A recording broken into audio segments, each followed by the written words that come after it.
I don't think there was anyone that the pandemic didn't touch. Right.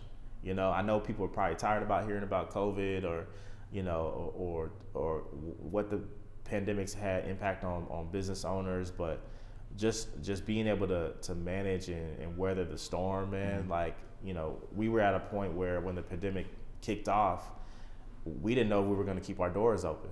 You know, a lot of our funders went radio silent. You know, they focused on, you know, relief, which is like women and children and homelessness and, you know, things like that are important, right? But we didn't know, you know, if they were going to come back, if they were going to keep funding us, you know what. So we kind of just weathered the storm during that time, man. And then they came back and we got things moving. You know, we talked about the importance of, you know, how do we continue to sustain, you know, Black and minority-owned businesses. So I'm just proud of us being able to stay alive so that we can keep other businesses alive and keep their doors open. Hey guys, what's good? And welcome to the COSIGN Life. If you're watching this video, that means you co-sign us and we co-sign you. So here are a couple of ways to support us at COSIGN Magazine. Number one, view the description below, click the link, and purchase an issue of COSIGN Magazine. Just like this one right here, physical. You can purchase this. Number two, you can also support us by purchasing COSIGN merch. Hit the link below and it'll take you to all our past merch items, and we'd love to have your support and see you wear COSIGN Magazine.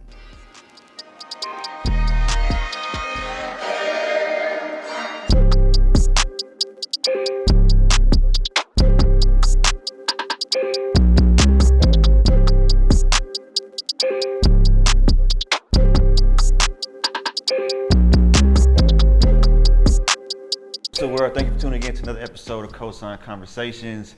Today we're here joined by a good friend of mine, Benjamin Vann, founder and CEO of Impact Ventures. How you doing, brother? Man, it's all good. It's good to be here. Finally on the couch. Yeah, man. I feel honored to make it all the way to the COSIGN couch. No, I appreciate you, man. This couch has seen many successful people, bro. So, Mac, I'm happy to have you here today.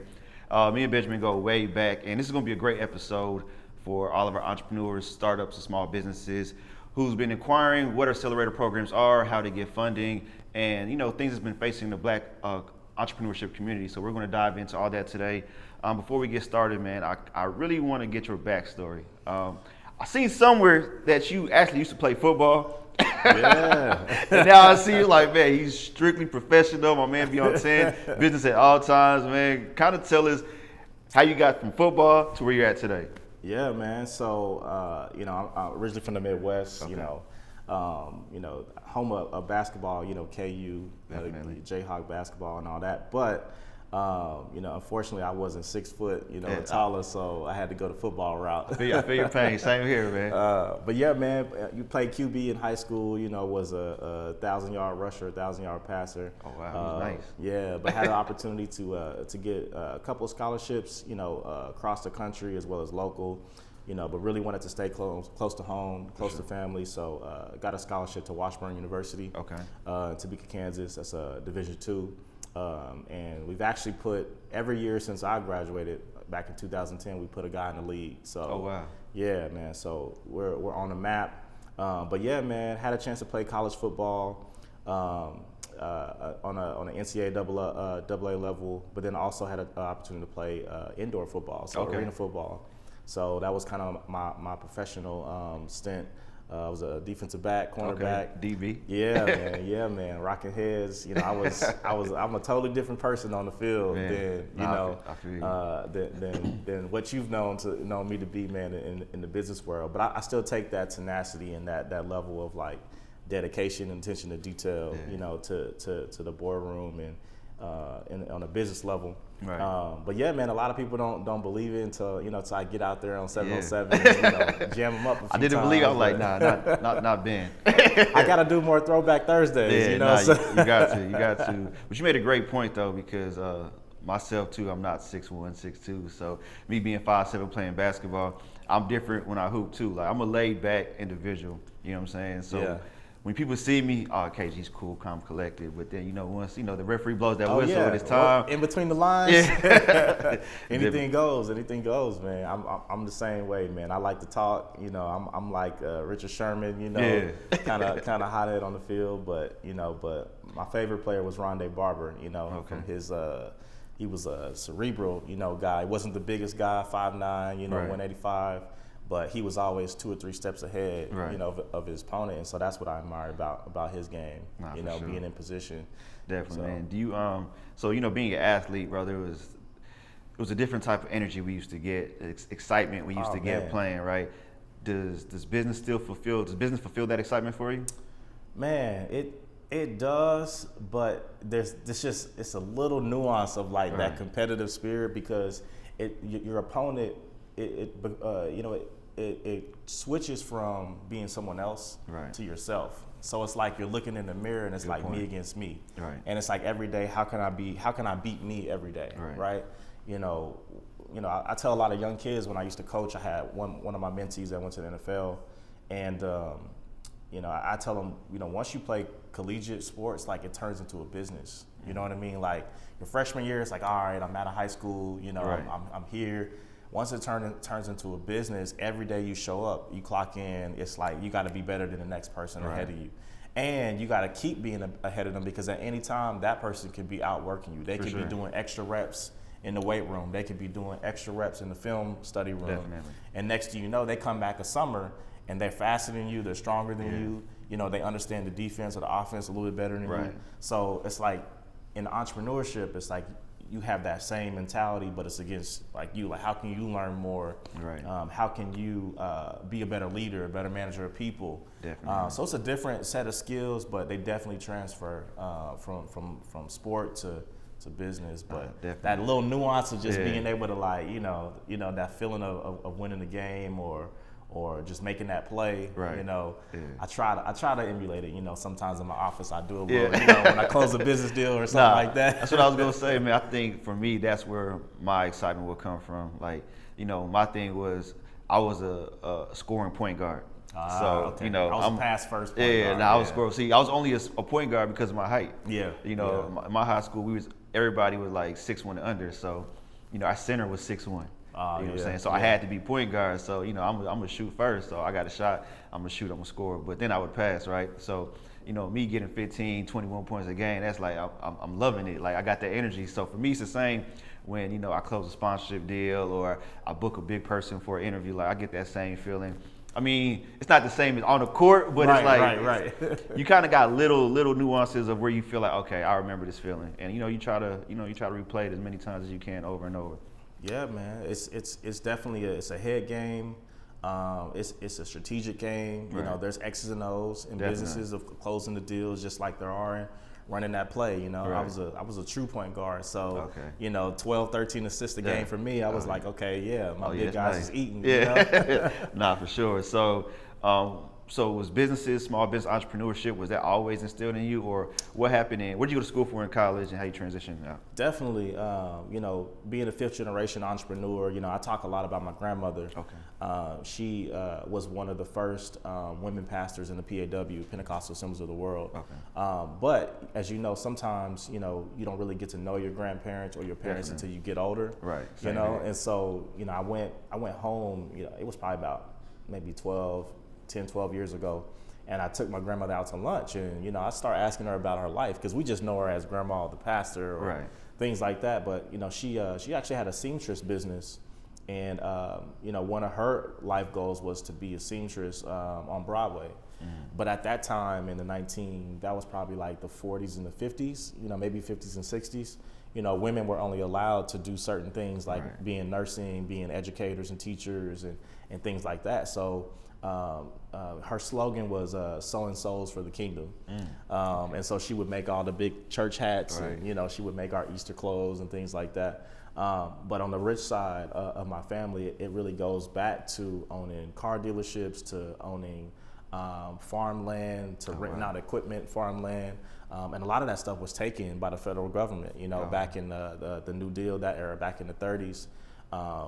Where they were just taking land from black farmers and from black landowners and distributing it to others in the community. But my father, he ran multiple businesses growing up. Okay. Was also in ministry, so PK kid, Okay. preacher's kid for those who know what PK is. And I had an opportunity to see success, failure, in every different way of business. Right. Even to this day, we run a successful trucking business.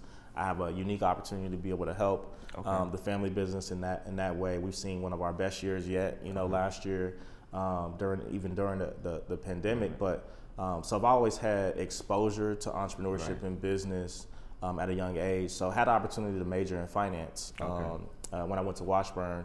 But at the time, I call myself an investor now, but back then I never had met a living, breathing black investor, right?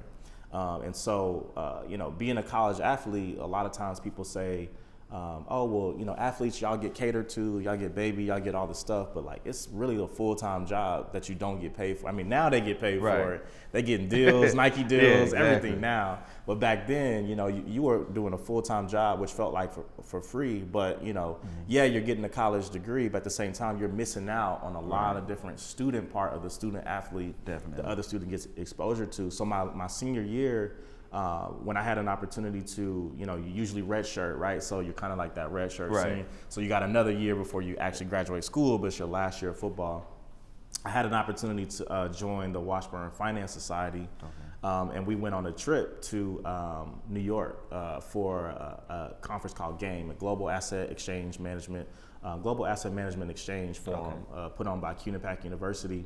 And for me, it was my first time being submerged in the environment of high finance, stock markets, investing, all the things. You talking about the people with the Dow Jones. They're doing their predictions of what we think the next 10 years are going to look like.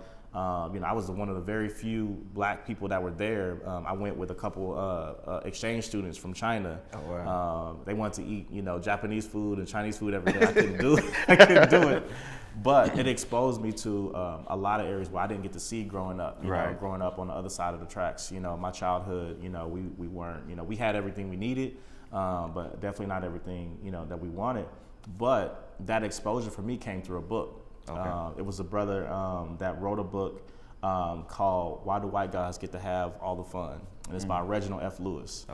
Reginald F. Lewis was one of the first black billionaires in the private equity space back in the 80s. He actually died of a young age of, I think, a brain tumor at 50 years old, very young. But in that book, he kind of had a similar pair of story to me, being an athlete, going to college, deciding not, there was a time where I stepped back, actually dropped out of college for a year, So you took a year off? I took a year off. I took a year off, went back home to help family, and I had 2 deaths in the family, my uncle and my grandfather.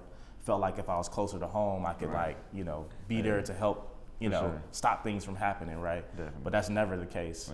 But those setbacks really taught me a lot about being in real life and being about business and taking care of things, getting back in school, earning my scholarship back. So there was a lot of ups and downs, through that process. But yeah, man, that book really exposed me to the world of private equity and venture capital and investing. And so I didn't meet my first black VC until I was an adult, right? At 30-something years old, here in Texas, here in Dallas. And he's a great mentor to me since I met him. But that kind of exposed me to, the inequities that were in the space in terms of investing and how we get access to capital and things like that.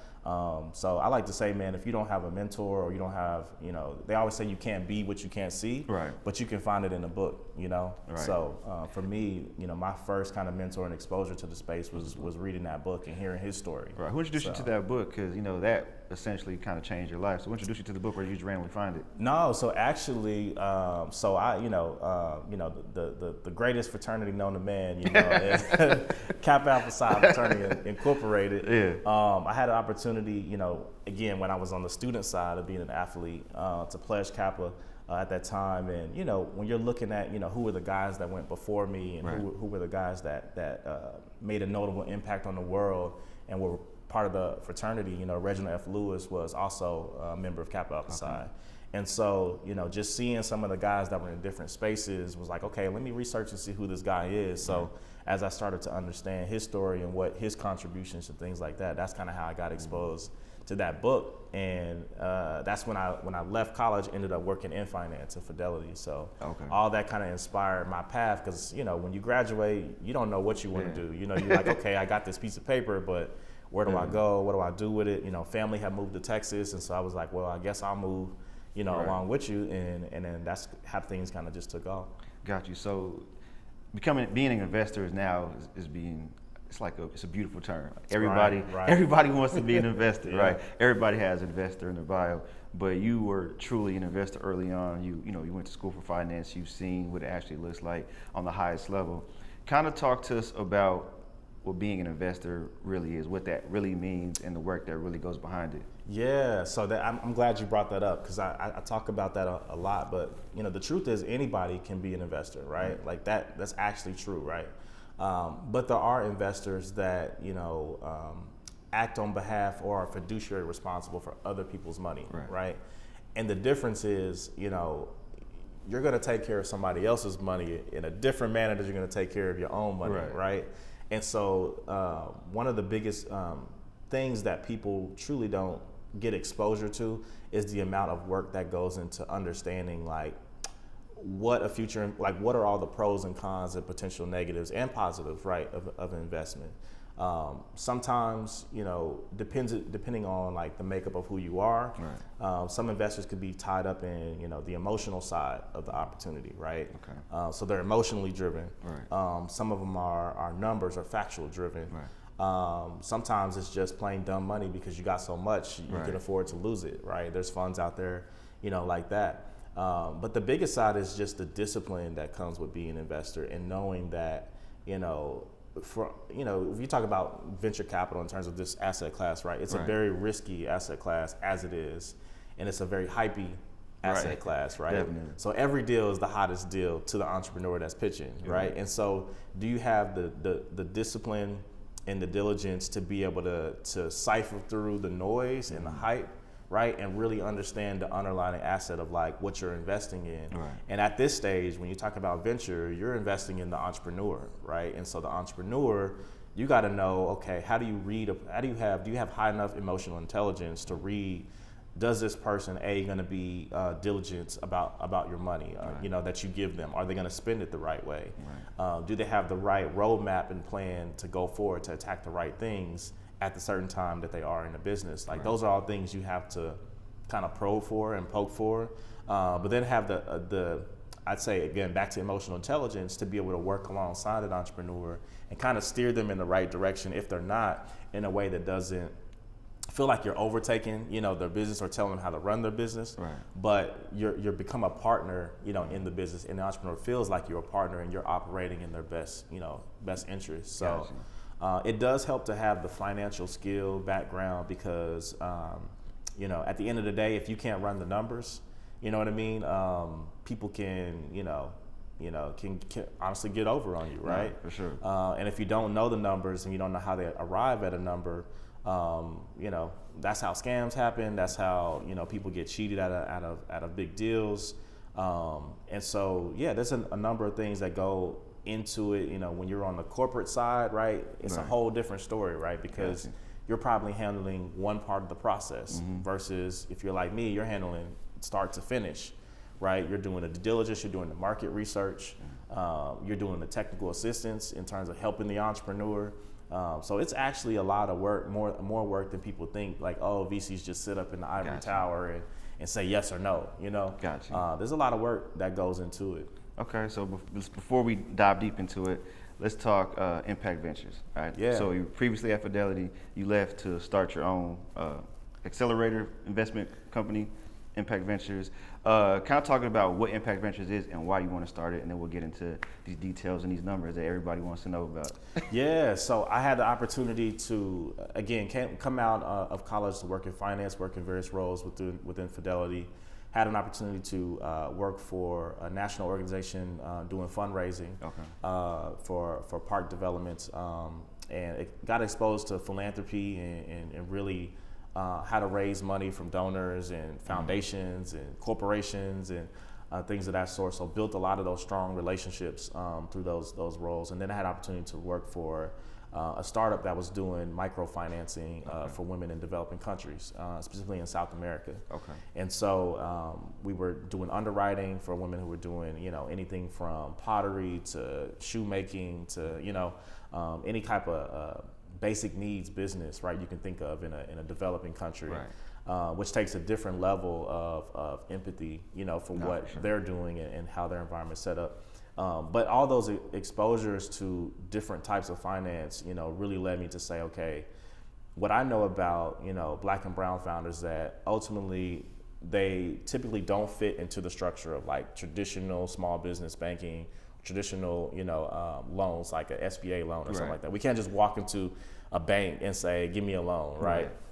Because they have certain underwriting criteria that typically we don't, apply for, because history of generations of lack of financial literacy, people just don't know what they don't know, right? Can you give us some of those points that way, just so like the audience get more understanding? Like, what are some things that would prevent us from getting like an SBA loan that we don't Definitely. So the biggest thing is personal guarantees and collateral. Okay. That's the number one thing. So personal credit. Collateral. Assets. So I'll say credit is number two, because credit really impacts your interest rate. Okay. Right.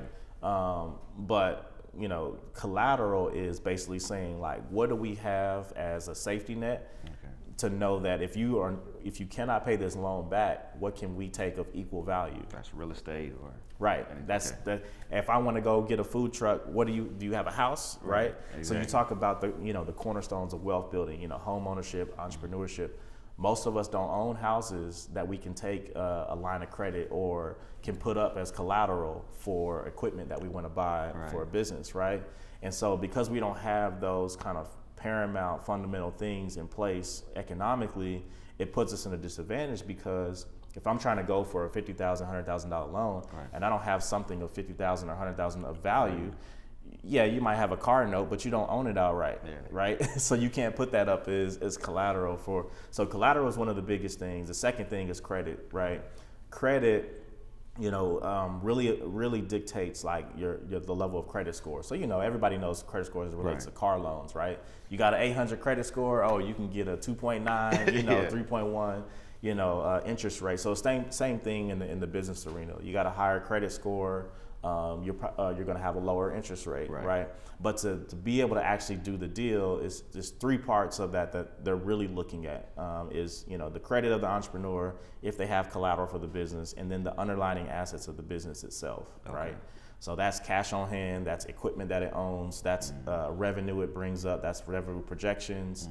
All those things go into what they're looking at, and so being able to see, that typically we can't, we don't have access to that, right? And then when you talk about venture capital is a whole nother industry and ball game that is really driven by growth, right? So they're looking for 50, 100x return on their investment, right? So that means they're wanting an entrepreneur to drive growth, right? Despite whatever challenges they might have, like by any means necessary. Your job is to grow and scale the business, sell, rinse and repeat. Like, that's the game of venture. But again, it comes back to exposure. It goes back to really understanding like what that asset class is designed to do, on why we should be taking venture. Like, understanding that when you take a venture investment, let's say you have 5 investors on your cap table, you now have 5 bosses that you're accountable to, right? And on top of that, they are part owners in your business, right? They have equity in there. They have equity in your business. And so there's another part of that we're not used to in terms of working in partnership with people. Like, we just want to be the boss, whatever we say goes, et cetera, et cetera. So knowing that spectrum, we typically don't fit in those. What we saw in the market is an opportunity to explore, what are all the capital products in between that we're not taking advantage of, right? And those are things like more flexible debt, like royalty financing, like revenue-based financing. That's basically like a loan based on the cash flow of the business, right? That's kind of what like these payment processors are starting to use, right? Like Square Capital, QuickBooks Capital, Shopify Capital. They're basically giving you a loan off the revenue that they see you made. Exactly. And they're just taking their payments back through your process Yep. payments. Okay. Yep. In the retail space, in the product space, definitely if you're in the consumer's product space, it's easier to predict, right? Because you have a product and a widget that you're selling. So the revenue is more predictable in those spaces. But, so we've really been able to look at and really notice that, entrepreneurs of color are typically over-mentored and undercapitalized, right? And so, launching the accelerator, yes, it's education, but for the most part, it's really strategic connections, and it's building that social network and that professional network, right? So we're giving them access to, C-suite folks of companies like TGI Fridays, C-suite of companies of, what's the one in Plano, the financial company, it just went public. I want to say, I can't think of the name at the moment. But these senior level, C-suite level people have access to relationships. They have a Rolodex. Definitely. They have wisdom that can help save you money and mistakes.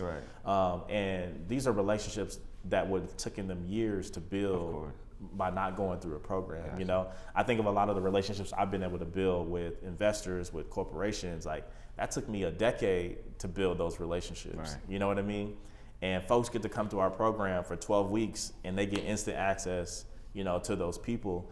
And so what we realized is that the accelerator program, while it was great, it's really improving their business acumen and really an untold, status confidence, right?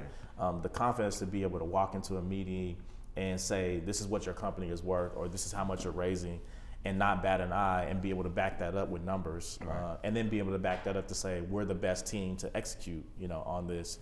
Those are all things that we're improving for entrepreneurs through the program.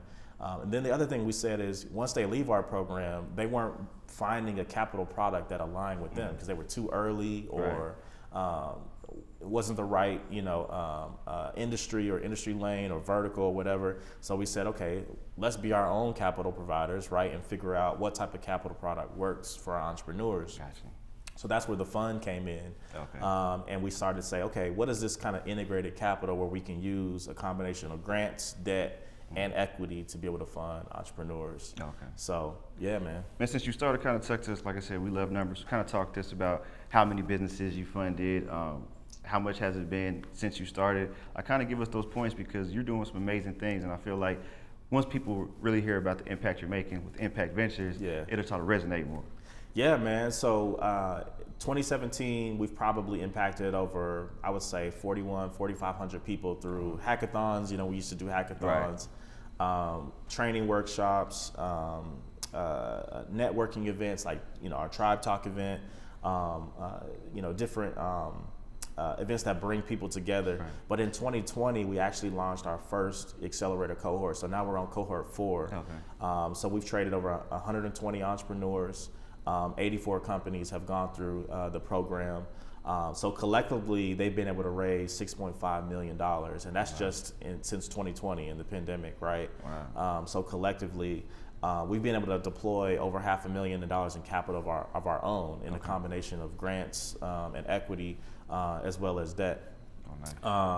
And through that program, I mentioned the mentorship component. We're actually probably like 80-20, like more mentorship than we are education.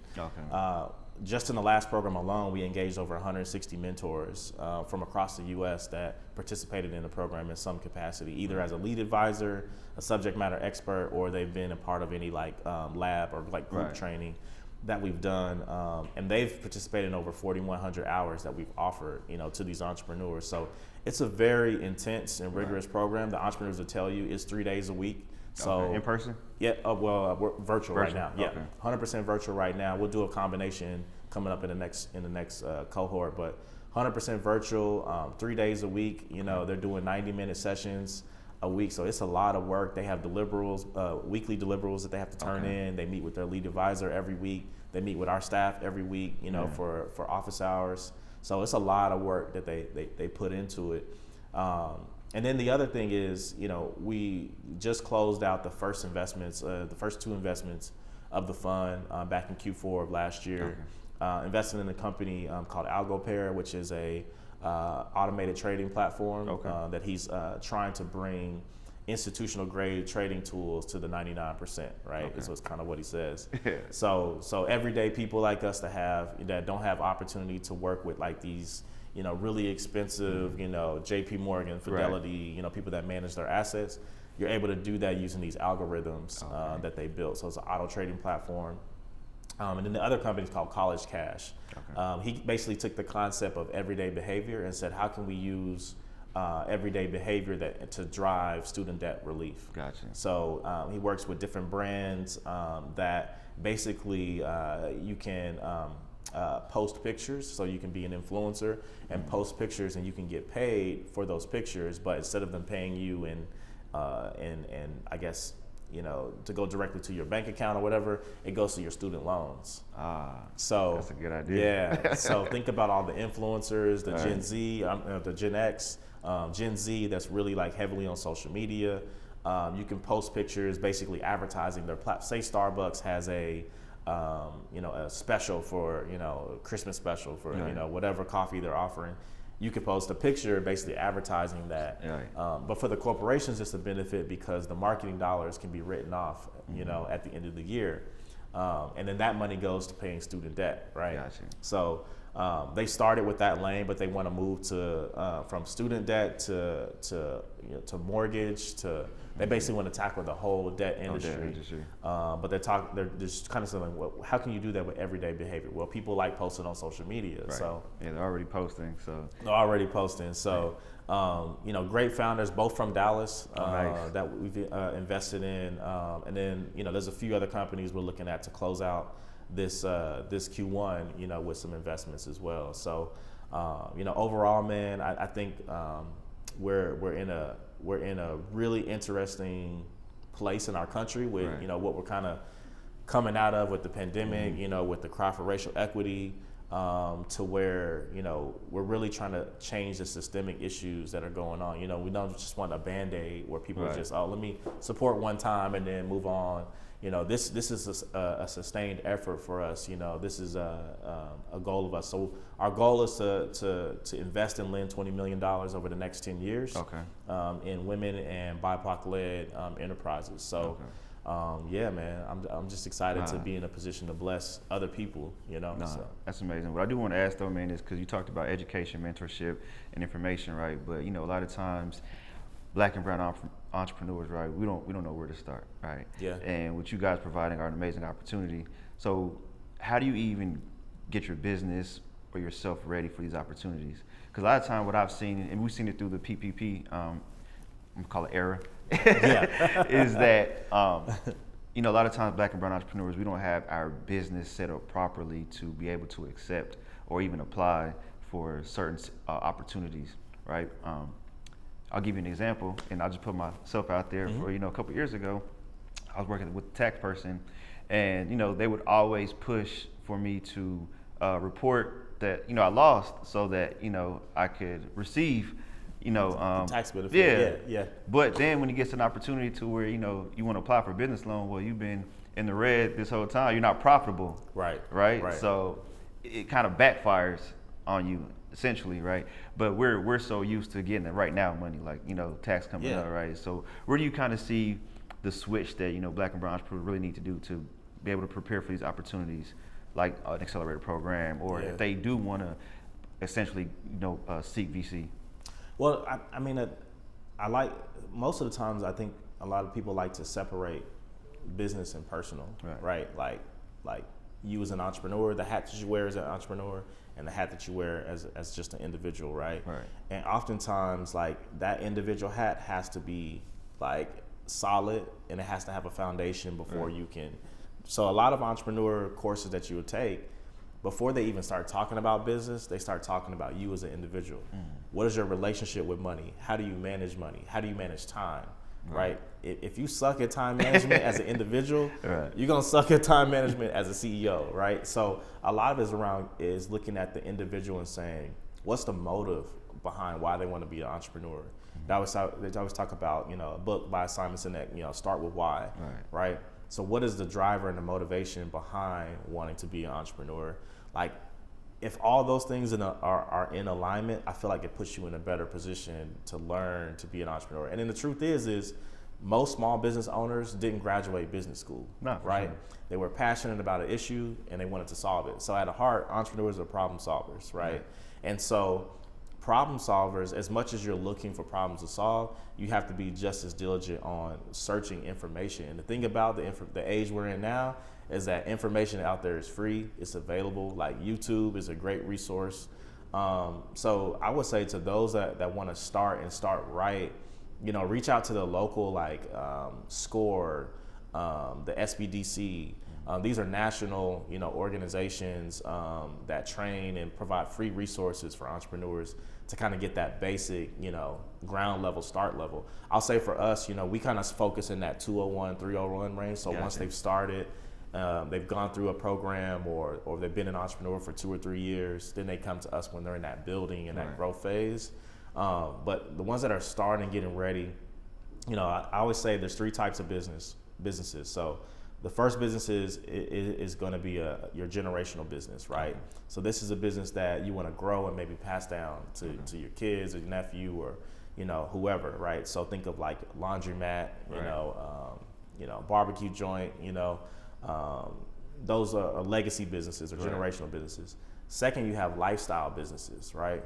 Lifestyle businesses are basically afford you to create a job, right? So you own that job. You're not a business owner, but you own that job. So say you used to work for a big, marketing firm, and you say, you know what, I want more life balance and more freedom. So I'm gonna go out and launch my own, marketing agency, right? You're still doing the same job, right? But you can take as many clients as you want. Right. You can work from Jamaica if you want, right? So it affords you a certain lifestyle, right? And the last one is venture-backed type business, right? And this business is meant to grow, scale, sell, and repeat, right? And so first knowing what type of business you have, right? So do I have a legacy business? Do I have a lifestyle business? Or do I have a venture-style business, right? I feel like that's the first step of like going into what do you want to start? Am I ready for venture capital? What type of capital should I be looking for? Knowing those 3 types, like what type of business are you? And then those things dictate the different types of capital you should be looking for, right? Or the different type of resources you should be looking for. And so I think most people think every business is a business, right? But all small businesses are not created equally, and they're all very different. Every business model is different. Every business model has a set of unique resources, right? Every business model has a different set of goals and objectives in terms of how large it wants to be, and so that requires a lot of research before you jump out. But the typical makeup of an entrepreneur is I'm gonna jump off the cliff and I'm gonna build a plane on the way down, right? Nah, for sure. It's not most entrepreneurs, like their makeup and their genetic, their DNA is not, let me be cautious and research this thing and plan it all out. Like entrepreneurs are like, okay, I got a target in mind. I'm gonna jump off this cliff and I'm gonna figure it out on the way down. So I would just caution to try to balance that, that ambitious, like just courage with a level of like restraint and dedication and discipline. And I think that combination, I would also say find yourself a co-founder, that's a big thing, man. Like I would say, if I can go back, man, I would probably try to find a co-founder that had an opposite skill set, of me. I'm a visionary. I'm a strategic person. My chief program officer, which I feel like is almost my co-founder at times. She's an executor. She's like a operations person. Detail. Okay, well, how's that going to happen? What's step A, B, 1, 2, 3, 4? I just want to get from A to B.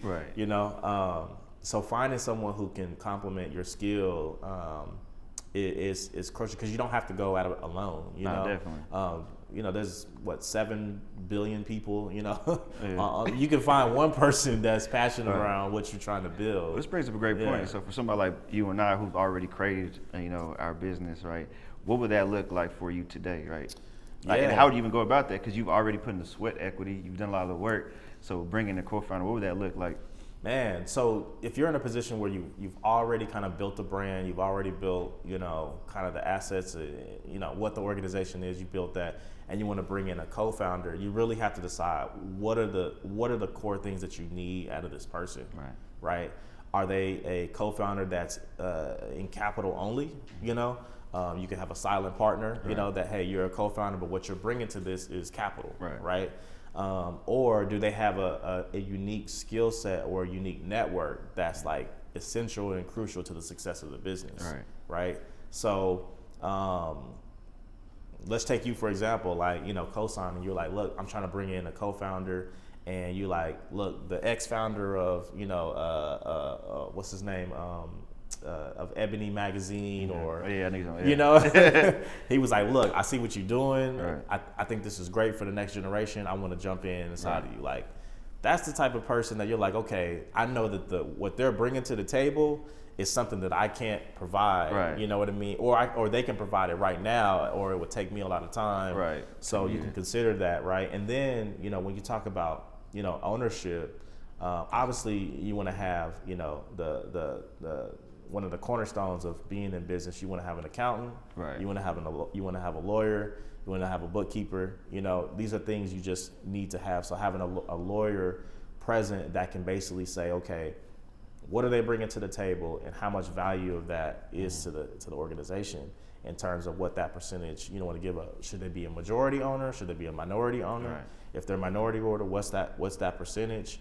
You know, what's their long-term goals, right? Those are conversations you have with them. What's your long-term goal? Is this something that you want to retire doing, or is it something you want to help sell, rinse and repeat? So those are two different goals that if I know you as a co-founder, you want to sell this and move on to your next thing. I don't know if I want to give you, and it's a legacy thing for me. I don't know if I want to bring you in as a typical equity partner. Maybe there's some royalties, or maybe there's some revenue share that we can do to where you know you can get it you can get other economic value out of the deal, but not be a long-term owner, because our long-term goals are different, right? But I think those are crucial questions that come from experience, from going through it and messing up. And then you got the next topic, so now you're asking the right questions. For sure. So those are things that you look at in terms of bringing in a co-founder. But then it's like communication, man. Like, can I just like be honest with this person, and can we have tough conversations? You know, there's a book out there called Crucial Conversations. I think every CEO should read. It's talking about, you know, conversations with staff, conversations with, you know, when things go wrong. Everyone knows to do when things go right. When things go wrong, how do you have those tough conversations? But can you communicate with this person? Can you be open with this person? Can you be yourself? Because the co-founder becomes a marriage, you know, and if there's no communication in the marriage, you know, or in a relationship, it's gonna go south, you know, quick. So those are kind of the components I would look at if you're already, which is, it's tough when you're already kind of built something, and it's your baby, and you've seen it grow, you've put all the sweat equity, you know, around it. But yeah. Nah, for sure, bro. So I know we talk about impact ventures, but what I want to make sure we definitely tap on real quick, man, is you also do a lot of stuff in the community. So maybe somebody's not ready for VC. Maybe that's not their business, right? But you have a series for one that people can attend, Tribe Talk. Kind of talk what you got planned for 2022 with Tribe Talk, and what type of people should attend, information they can gain from coming to these events, streaming it, or et cetera. For sure. So our organization operates in 3 pillars. So ecosystem building, inclusive entrepreneurship, and integrated capital. Under ecosystem building, we provide training workshops as well as like networking and speaker series. So our Pivot and Prosper Lunch and Learn series. So that's a monthly session. It's basically like a webinar workshop where we have different topics. It could be around. We just did one last month in partnership with Experience, and we're talking about how to read your personal credit report, right? How to be able to get stuff and contest stuff that's on your credit report. How to read it, like what to know what the top 3 credit bureaus are looking for. So that's a monthly session that we do on different topics. We partner with different businesses that do those trainings. So that happens every month. The Tribe Talk series, it's basically just bringing our tribe, together. We bring, just thought leaders and experts in their field to come and talk about the hottest trends that are going on. That's a quarterly event that we do. So the one in February we got coming up, we're talking about crypto in color. For sure. So we're excited to partner with COSIGN in these upcoming events. And after that, we're doing a documentary on Boss, the Black Entrepreneur Experience. And so these are just events that really bring the community together. For the first time this year in November, we're going to be doing our Inclusive Capital Summit. Okay. So this will be our first kind of like conference that we're putting together that's focused on all things capital. So we're going to be bringing venture capitalists, we're going to be bringing banks, we're going to be bringing community development financial institutions. So those are your CDFIs. Talking about how to get prepared for business loans, how to get prepared for venture capital, like what do angel investors look for, where do I go to find angel? So everything, all thing capital you can think of is going to go on need to be there. at this conference, and it's based in Dallas, but it's going to be nationally focused. So we'll have national voices that are speaking on this. Obviously we have the accelerator coming up under the Inclusive Entrepreneurship pillar. That starts in March. So we have one Accelerate You session that's coming up. So we kind of changed our process on how you apply for the programs now. Okay. And so we have an info session called Accelerate You. Okay. And that happens every month. We have one coming up, I want to say February, either the 11th or the 16th. And it basically breaks down, what the program is, what you can expect, all the information about the program. And then you can decide if you want to attend an Accelerate Growth session, which is kind of like a workshop that you do to kind of prepare for the program. Okay. And then we have the Integrated Capital Fund. We're looking for opportunities right now for people in the CPG space. So if you have a product or a good that you're selling, we want to talk to you. Okay. For getting access to loans. So we do lending at about 50 to 250 is kind of our average. So 50,000 up to 250,000 depending on the business. Okay. We don't look at things like credit score and collateral, right? So we're basically looking at the cash flow operating of the business and investing and lending based on the assets of the business.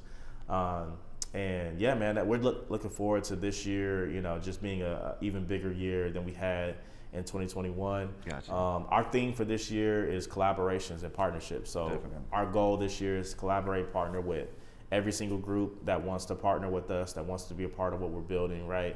Gotcha. Because entrepreneurs are everywhere. They have interest range all across the board. So people that follow COSIGN magazine are definitely probably entrepreneurial.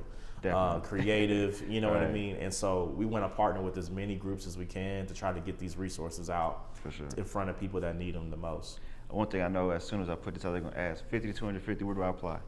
You said, where do you aim? That's what they're going to ask, where do they apply? So is it on the website? Yeah. So you can go to impact-ventures.co, that's CO, and you can literally you'll find it. It's easy to find on our website. We have a questionnaire that you fill out, and then our team will reach out. Right. We typically do our lending and our investing on a quarterly basis. So our next one will be March. That we do investments, and then we'll do Q2. So yeah, try to apply, get into the pipeline. Again, some of our qualifications, you have to be at least 2 years in business. Okay. Have to be owned by either a woman or a person of color. Okay. You have to be in the DFW area. That's Dallas-Fort Worth. So you can be in Fort Worth, you can be in Mansfield, kind of all over the Metroplex. And then the other qualification is you have to have at least 50 to 100K in minimum revenue to be considered. So yeah, we really liked the CPG space. Technology, yes, but we have to have some traction with traction with the tech company for equity investments. Our equity investments start at 100K. Okay. So we do a minimum 100K in equity investments, and then we do a minimum of 50K in loans. So the biggest thing is can we create jobs for these businesses? Can we help the entrepreneurs scale? And hire their first 5 to 10 employees. That's really what we're looking to make an impact on. And then obviously we ask the entrepreneurs how can their business be a tool for social change in terms of either their operating impact or their product or service impact. For example, if you have a goal to have, you want more women in leadership, right? That's one of the things that we can bake into contracts into term sheets to where you have an emphasis on women in leadership or people of color in leadership, or a lot of different things we can look at to make the business be socially responsible. Those are things that we look at and can help implement as well. So. Gotcha. And before we get out here, I have to ask this, man. I know you've done a lot of amazing things with the company as investments and as investor, but to date, what has been the one thing that you're most proud of on the biggest impact that you made? Man, the biggest, I would say staying alive, man. Like, yeah, man, I hate to be selfish and say, but the pandemic, I don't think it didn't touch anybody. I don't think there was anyone that the pandemic didn't touch. I know people are probably tired about hearing about COVID or what the pandemics had impact on business owners, but just being able to manage and weather the storm, man. Like, we were at a point where when the pandemic kicked off, we didn't know we were going to keep our doors open. A lot of our funders went radio silent. They focused on, relief, which is like women and children and homelessness and, things like that are important, right? But we didn't know, if they were going to come back, if they were going to keep funding us, what. So we kind of just weathered the storm during that time, man. And then they came back and we got things moving. We talked about the importance of, how do we continue to sustain, Black and minority-owned businesses. So I'm just proud of us being able to stay alive so that we can keep other businesses alive and keep their doors open. So, man, that's the biggest thing because, depending on what seat you sit in, the impact the pandemic has had on you could look very different. For sure. Some people won, they made more money than they ever did. Definitely. And for some people, they lost loved ones. They had to close the business that was open for generations. Maybe it was their grandfather's business that they had to close. So I'm just most proud of being able to weather the storm in a way that we can help continue supporting other entrepreneurs. I will say that then you are, making a huge impact supporting other entrepreneurs. So I do want to leave it on that positive note, everything you're doing in the community for Black and brown and women entrepreneurs and creators, bro. So I salute you, co-sign you. Appreciate it. I want to say thanks for coming on the couch. Thanks for talking to us, sharing this information. This is going to be great for our audience because I feel like a lot of our audience are entrepreneurs who are either aspiring or just starting out, but what they do is they lack information. So they kind of come to us to share this information, which would be, a great start for them if they're on the, starting off one-on-one level or 201 level, like you said. Maybe a great opportunity for them to get tapped in with you, to learn about these resources, and attend these events that we have coming up so they can get ready and stay prepared so we don't miss out on these opportunities, So I salute you. I appreciate you. For those watching, please make sure y'all tap in with Benjamin Vann and Impact Ventures. And as always, please continue to live the COSIGN life. We're out. Hey guys, what's good? Thanks for supporting COSIGN Magazine by watching this video. If you really enjoyed this content, please subscribe, like, comment, and share.